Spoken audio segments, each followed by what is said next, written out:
থানা কর্তৃক আয়োজিত ইফতার মাহফিলে মানব পাচারকারীকে এই ইফতার মাহফিলে 3 ভাগ করা হয়েছে। 5 তারিখের পর আমরা যেভাবে থানাকে চেয়েছি, একটা আইন শৃঙ্খলা বাহিনীকে চেয়েছি, আমার মনে হয় যে এই 5টা দাবির মধ্যেই সবগুলোই অন্তর্নিহিত। এই মানববন্ধন থেকে আমরা 5টা দাবি উত্থাপন করছি সম্মিলিতভাবে।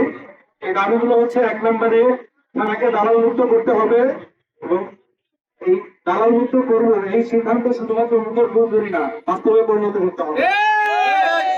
5 তারিখ পূর্ববর্তী সময়ে কাশিমপুর থানার মতো 5 তারিখ পরবর্তী সময়ে থানার কার্যক্রম যেন একই না হয় সেদিকে বিশেষ নজর দিতে হবে।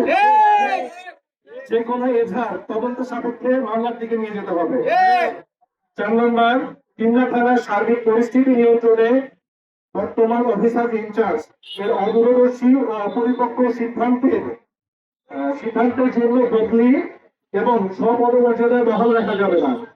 5 নম্বর, মানব পাচারকারী মামলায় অভিযুক্ত আসামি কর্তৃক দেওয়া হুমকি এর তদন্ত সাপেক্ষে ব্যবস্থা গ্রহণ করতে হবে।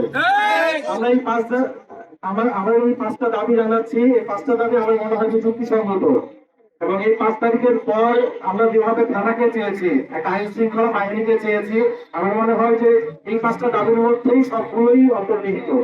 থানা কর্তৃক আয়োজিত ইফতার মাহফিলে বাংলাদেশ আন্তর্জাতিক মানে মানব পাচারকারীকে এই ইফতার মাহফিলে 3 ভাগ করা হয়েছে। আমি বলে দিতে চাই, একজন সরকারি প্রশাসনের মাধ্যমে যে ইফতার মাহফিল করা হয়, আমার প্রশ্ন হলো সে ইফতার মাহফিলে একজন মানব পাচারকারী কেন তাকে এই কেস করা হবে? আমি বলে দিতে চাই, এই মানব পাচারকারী শুধু এই বাংলাদেশের একজন জঘন্যতম মানুষ না, সারা বিশ্বের জঘন্যতম মানুষ। খেলাটা হচ্ছে সবার জন্য।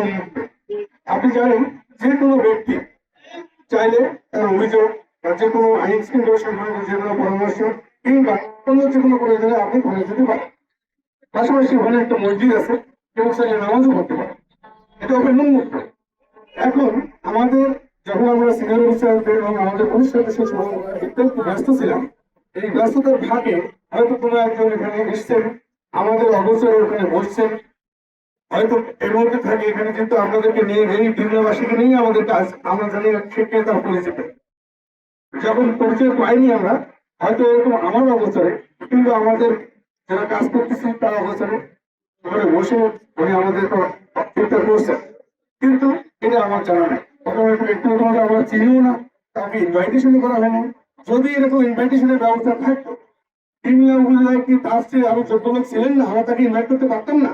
অবশ্যই পারতাম, কিন্তু আমাদের নীতিতে ছিল যে আমরা কোনো ধরনের বক্তব্যের মধ্যে বা কোনো ধরনের বিতর্কের মধ্যে থাকবো। আমরা চাই বিতর্কের ঊর্ধ্ব থেকে কাজগুলো করবো। আমি আমার এই আন্দোলনকারী ভাইদের সঙ্গে ভাই বোনদের সঙ্গে একত্রিত পরিশ্রম করছি, যাতে করে আমাদেরকে বিভিন্নভাবে তথ্য দিয়ে জানানো হয় যাতে আমরা সঠিক পথে চলতে পারি।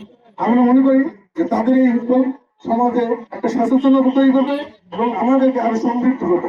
আমি মনে করি যে আমাদের কোনো আসল উদ্দেশ্য ছিল না, এখানে হয়তো বা কোনো একজন লোক হয়তো তাদেরকে বলছে সেখানে যাদের সঙ্গে আমাদের বয়সের কোনো সম্পর্ক নাই, কিন্তু এরকম থাকতো আমরা অবশ্যই তাকে আমরা সেটা আমলে নিতে হবে।